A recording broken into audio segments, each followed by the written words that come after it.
আমরা যেভাবে দেখি যে ভারতের সমস্ত কিছু একটা সংঘবদ্ধ, মিডিয়া হাউসগুলো সংঘবদ্ধ, কোনো একটা ঘটনা ঘটলে সবাই মিলে একসঙ্গে যাওয়া হয়, প্রত্যেকের সঙ্গে প্রত্যেকের একটা রিলেশন রয়েছে এক ডিপার্টমেন্টের সঙ্গে আরেক ডিপার্টমেন্টের। কিন্তু বাংলাদেশে তো সেটা নয়। সংবাদ মাধ্যমে বলুন বা বিভিন্ন দপ্তরই বলুন, কেউ কারোর সঙ্গে কোনো রকম কোনো সামঞ্জস্য নেই। তাহলে এই বিমান দুর্ঘটনার পর কি করে সেখানে একসঙ্গে সবাই গেল? খবরটা কে দিল? সংহত কি করে হলো তারা? আপনারা মিডিয়া লোক কত সুন্দরভাবে ধরেছেন। আমি আপনাকে একটা আপনার মাধ্যমে বাংলাদেশ মানুষকে বলে দিই, এই জেনারেল ওয়াকুরুজ্জামান জামাত ইসলামের আমিরকে নিজের বাড়িতে ডেকেছিলেন কেন? সেনাবাহিনীর বাড়ি, এটা পলিটিক্স করার জায়গা না। এই তো জিয়াউর রহমান করছিলেন। তাহলে কি জেনারেল ওয়াকুরুজ্জামান জিয়াউর রহমান হতে চলেছেন? যদি হতে চলেছেন তাহলে আপনি কেন সংঘাত করছেন? একদিকে ছবি দেখাচ্ছেন ইউনূসের সঙ্গে, অন্যদিকে আপনি নিজের লোককে গালাগালি দিচ্ছেন কি এরকম হওয়া উচিত নেই, এরকম আর এরকম কথা হচ্ছে। আপনার দুটো সেনাবাহিনীর লোক ওখানে নেই, আর আপনি তো কত সুন্দরভাবে মিডিয়া কতভাবে সাপ্রেস করা হলো।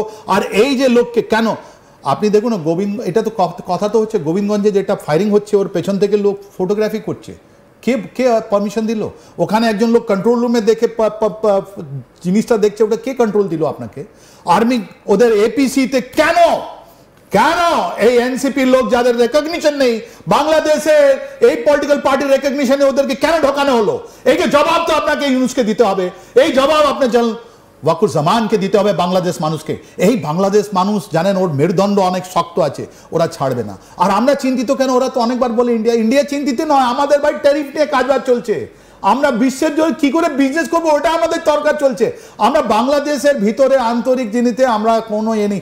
আমরা চাই আমাদের বাংলাদেশের ভাই বোনরা ভালো থাকুক, সুস্থ থাকুক, ওরা ভালো বিজনেস করুক, ওদের চিন্তা করার দরকার।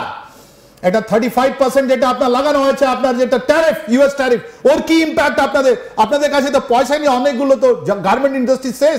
চায়না মেড ইন বাংলাদেশ বলছে, একটা শিপিং আসছে, ওটা আপনি আমেরিকায় পাঠাচ্ছেন। আপনাদের তো সবকিছু ধ্বংস করে দিল ইউনূস, আপনাদের বাংলাদেশ ধ্বংস হয়ে গেছে। আমরা চাই না যে আমাদের পাশে। প্রশ্ন হচ্ছে এখন দেশের ভেতরে যদি এই ধরনের ঘটনাগুলো পরপর ঘটতে থাকে, যেখানে দেশের একজন প্রধান তিনি বলতেই পারছেন না যে ওটা কি ট্রেনি এয়ারক্রাফট না ওটা যুদ্ধ বিমান, তিনি তো সেটাই বলতে পারছেন না। এবার তারপরে একটা বড় ধরনের ধামাকা হবার হুমকি। একেই তো কতজন শেষ হয়ে গিয়েছে জানে, কতজন আহত তার কোনো হিসেবই দেওয়া হয়নি বাংলাদেশের তরফ থেকে। তারপর যদি এমন একটা ধামাকা আবার হয় দেশের ভেতরে, সেটা তাহলে তো দেশের মানুষের জন্য একটা বড় বিপদ, যেটা অ্যানোনিমাসের পেজ থেকে পোস্ট করা হয়েছে। দেখুন আগস্ট মাসে যেটা কাজ হয়েছিল, আগস্ট 2024-এ, আপনি বলুন তো একটাও স্টুডেন্ট লিডারকে মারা হলো?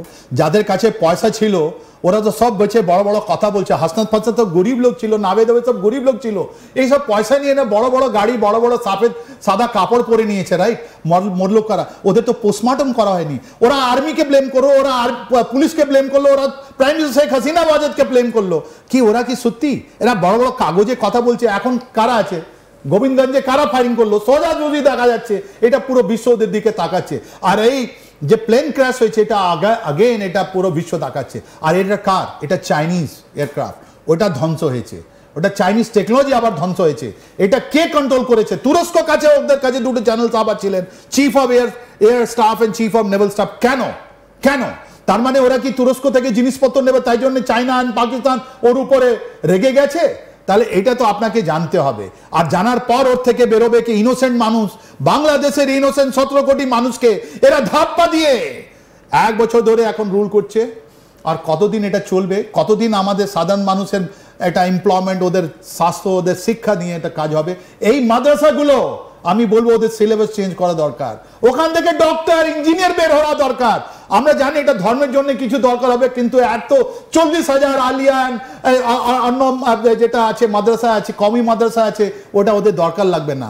ওই মাদ্রাসাগুলো থাক, কিন্তু ওই মাদ্রাসা থেকে প্রফেশনালগুলো বেরোক, যার মধ্যে ডক্টর বেরোবে, যার মধ্যে ইঞ্জিনিয়ার বেরোবে, যার মধ্যে শিক্ষাবিদ বেরোবে, ওর মধ্যে ইকোনমিক আপনি ইসলামিক ডক্টর করবেন, তাহলে আপনাদের মানে মোহাম্মদ ইউনূসের কোনো কন্ট্রোলই নেই, কোনো কন্ট্রোল নেই। ওরা কিছু করতে পারছেন না। আর তাই জন্য আপনি দেখুন এটা ব্লাস্ট হলো, আবার একটা ব্লাস্ট হবে, আর এটা নিয়ে অনেক বড় সংঘাত হবে। তাই জন্য আমরা চিন্তিত, আর আমরা ছাড়ছি না। এটা ইন্ডিয়ার স্ট্রং মেসেজ। ভারতীয় লোক, আমরা ভারতীয়, আমরা বলছি আমাদের ইন্টারেস্ট তোমাদের থেকে নেই, তোমাদের কাছে কিছু দেওয়ার নেই আমাদের কাছে। আপনি বলে দিন বাংলাদেশ থেকে আমরা কি পাবো? তোমাদের অর্থনীতি খারাপ, তোমাদের এত ঋণ দিয়েছে চায়না, তোমাদের কাছে কি আছে? তুমি নর্থ ইস্ট নিয়ে কথা বলছো, তুমি বে অফ বেঙ্গল নিয়ে কথা বলছো। আরে বাবা, নিজের লোকের সঙ্গে কথা বলো না। তুমি একটা সুস্থ ইলেকশন করাও না, আমাদের সঙ্গে কেন লেগে আছে? তুমি জানো এটা আমার ইন্ডিয়ার সঙ্গে কথা বললে, একটা প্যান ইসলামিজম কথা বললে অ্যাটেনশনটা ডাইভার্ট হয়ে যাবে। আর এইটাই আপনার কে কন্ট্রোল করছে, এটাই কথা। অ্যাকচুয়ালি আজকে কে কন্ট্রোল করছে এটা খুবই ডেঞ্জারাস, খুবই ভয়াবহ পরিস্থিতি। ওখানে ওয়াকুরুজ্জামান আগে চেষ্টা করেছিলেন কন্ট্রোল করতে, উনি করতে পারছেন না এখন। ওনার সিচুয়েশন খলিলুর রহমান যিনি ন্যাশনাল সিকিউরিটি অ্যাডভাইজার আসার পর শেষ। ইউনুস এখন কন্ট্রোল করতে পারছে না। এদের মধ্যে সাংঘাত খুব বেশি, আপনি ইন্টারনেট সার্চ করে দেখে নিন, হাজার হাজার পোস্ট আছে কি এদের দুজনের মধ্যে নেই। এরা ফটো সেশন করছে, কিন্তু ওই ফটো সেশনের কোনো লাভ নেই। আমাদের কনস্টিটিউশন, বাংলাদেশ কনস্টিটিউশন আছে, ওর মধ্যে ওদের প্রেসিডেন্ট আছে, ওর কোনো জায়গায় খুব ভালো লোক, উনি কোনো জায়গায় ইন্টারফেয়ার করছে না। তাহলে বাংলাদেশ চালাচ্ছে কে? এই নীতিগুলো নিচ্ছে কে? কে বলছে কি রিক্রুটমেন্ট হবে? কে পুলিশ 400 পুলিশ থানা যেটা পুড়িয়ে গেল, এই যে লক্ষ লক্ষ অ্যামিউনিশন লুট হলো, যার মধ্যে হাজার হাজার আপনার যে হাতিয়ার লুট হলো, ওটা কে আনবে? এটা পলিটিক্যাল আপনি একটা ব্যান করে দিচ্ছেন, কোন একটা রিভিশন করছেন যেখানে মহিলাদের নামটা কেটে দিচ্ছে ইলেকশন রিভিশনে। এসব কে রেসপন্সিবল? দেশের কি অবস্থা হচ্ছে এবং এর মাস্টার মাইন্ড কে, এই প্রশ্নগুলো কিন্তু উঠে আসছে। অনেক ধন্যবাদ স্যার, অনেক ধন্যবাদ।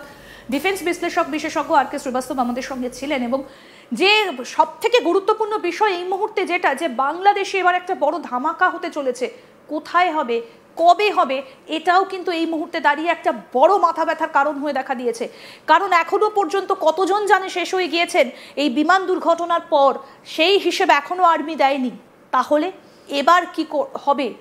আর কোন ভয়ঙ্কর সত্যি লুকিয়ে রয়েছে বাংলাদেশের মাটিতে? এই যে বলা হয়েছে কি hospital and school, hospital and কি নাম হোটেলগুলো হবে, আমার মনে হয় ওটা মিসগাইডিং। কোনো জায়গা তো হবে, ওরা করবে। তাহলে এটা কি হবে? দুটো জিনিসের মধ্যে, ওয়ান, এটা ইকোনমিক, এটা কি পলিটিক্যাল, এটা কি রিলিজিয়াস, এটা নিয়ে একটা কথা আছে। কিন্তু কন্ট্রোলটা করছে কে? এইটা কন্ট্রোল করছে কে? এটা ডিপ স্টেট। ওটা যদি আমরা একজনের লোকের আপনাকে দেখালাম, উইথ প্রুফ দেখালাম আমরা, এটা ওদের ফেসবুক আছে, ওটা প্রুফ করুক এটা ফেক আছে, রাইট? এটা বাংলাদেশের 17 কোটি ভাই বোনকে জানতে দিন এটা ভুল আছে। আমরা কি চিন্তা করছি কি যদি সব কিলু জিনিস সরিয়ে দাও তাহলে টাকায়, তাই এটা তো আমি বলতে পারছি আজকে আপনাকে ডিপ স্টেট এখন যেটা আগে কন্ট্রোল করতো আগস্ট মাসের আগে আর এখন মধ্যে অনেক তাফাত আছে। আমেরিকা সরে পড়েছে এদের কাছ থেকে। ওদের মাটিতে আজকে আমেরিকান আছে, ওদের মাটিতে পাকিস্তানি। আমি বললাম এই জুন মাসে 2025-এ F7 নিয়ে একটা আরো ইনসিডেন্ট হয়েছিল, ওটা বলা উচিত বাংলাদেশ মানুষকে কি পাকিস্তানি পাইলট ওখানে F7 নিয়ে কি করছিল, ও কি টার্গেট করতে চাইছিল, কাকে ওরা মারতে চাইছিল।